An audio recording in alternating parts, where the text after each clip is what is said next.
How'd practice go today? Oh, I think it was good. You know, it's a Tuesday game week. It was I thought pretty good enthusiasm, and we always want to look better, but it's good. Talk a little bit about the Bruins running game. Well, it's diverse. You know, the quarterback can run. The running back is a great runner. You know, and they spread you out and force you into a lot of one-on-one tackles, and they're operating with a lot of productivity right now. What's it like to be the only college football team in the country with just one game under your belt? Well, you know, it's one of those things where we don't talk about it because we don't have any control at this point of what's happened. So, you know, we're just going to take it for what it is and get ready for our next game. Go ahead. In a couple weeks off again, like you had for Wisconsin, did you kind of follow that same formula that was successful last time, or have you changed a few things up?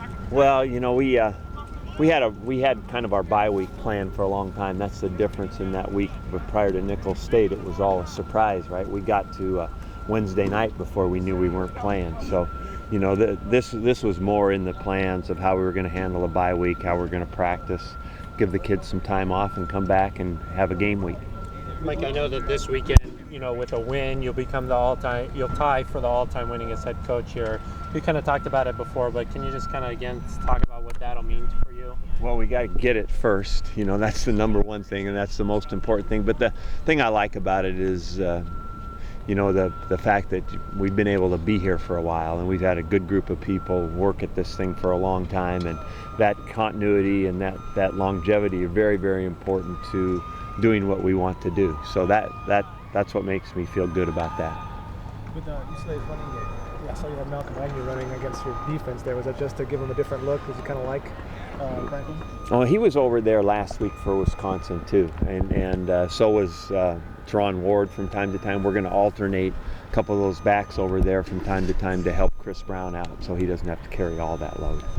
You ever talk to the players? I mean, it is the road game at the Rose Bowl. It just happens to be at the Rose Bowl. Is that something you can use as a little incentive? Hey, we want to come back? Oh, I always talk about the venue and what it means. You know, we've got such great places to play in our conference, so it's a special part of getting to go. And certainly, the Rose Bowl Stadium itself is one of the greatest in the country.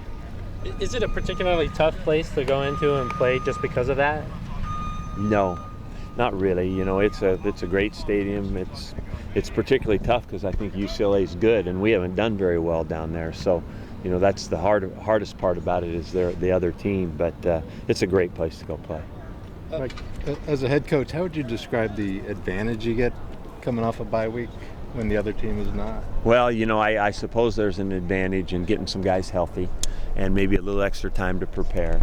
And the disadvantage for us right now is we have no rhythm of a season. You know, we've didn't play, and so we're looking to find that rhythm of the game prep and game ready, and we want that to be consistent. And you played UCLA last year coming off the bye week. And didn't win.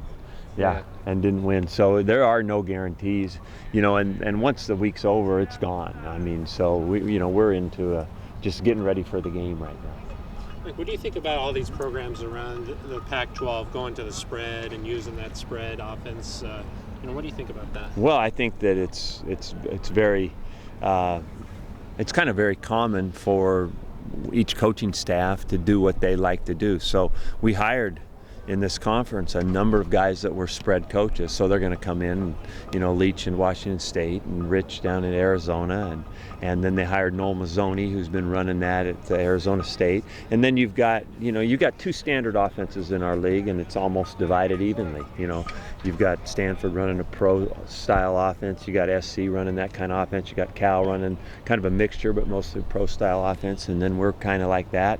And then you've got Oregon and Washington State, Arizona, UCLA, you know, running the spread. I think Utah's probably a good mixture, but mostly pro. So it's a 50-50 mix of what we have in our league. Jonathan Franklin looked pretty good for UCLA. Can you compare him to Monty Ball? I mean, you already shut Monty Ball down. I mean, are you guys even worried about this guy? Yeah, we're real worried about him. We've been seeing him for too long. He's a great player. We've played against him. We know how good he is, and he's functioning real well in this offense. So we're going to have to do a great job against him. We've probably seen two of the best backs in America in our first two games. Everybody talks about their offense, but can you kind of talk about their defense and what kind of challenges that they're going to present? Oh, they're really athletic. They play with a lot of confidence. They play fast. We're going to have to be very, very tenacious on our blocks and stay on them, and then we're going to have to be right on assignments. And I hear you got another new player. Is like Fresno State the new recruiting area, I guess, for you? No, it is not. He's the guy looking for a place, and we're looking for a long snapper, and he won't be able to play this year, obviously, because he's a transfer. But Harrison Linsky is a long snapper that just came to us. Who's going to be your long snapper this weekend as far as field goals and punts?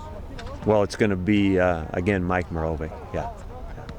Just one more thing from me. Just going on the road, for the first time this season, does your approach kind of change for that, or do you guys talk to the guys about just being in a hostile environment? Well, we talk about a road trip, but mainly we talk about trying to keep it similar to what we do. We practice here, we get on a bus, we go to the hotel. The fact of the matter is this hotel's a little further away, but try to kind of keep that same rhythm, routine, what we do, the same. It's an early game. We're going to have to get down there, get a bite to eat, have a meeting, go to bed, and so that's kind of what we would do at home. And then it's a matter of being able to handle the crowd and the environment, all that stuff. You guys doing a walkthrough down there? No. No walk. Here. Just here. Last thing for me, guys are probably pretty hungry after that first 2-week game against Wisconsin. Do you feel that same kind of intensity after kind of a long layoff again? Yeah, I've liked this team's practice habits from the get-go, way back to spring ball, so it hasn't really changed. They're intense. They practice well, and I think they're looking forward to an opportunity to win. Poyer compared Hundley to Darren Thomas. Would you go along with that? He is. He's a good back. I don't really get into that stuff because nobody's gonna, really gonna be able to say he's like this guy better than that guy. When they're that good, they're just good, and that's good enough.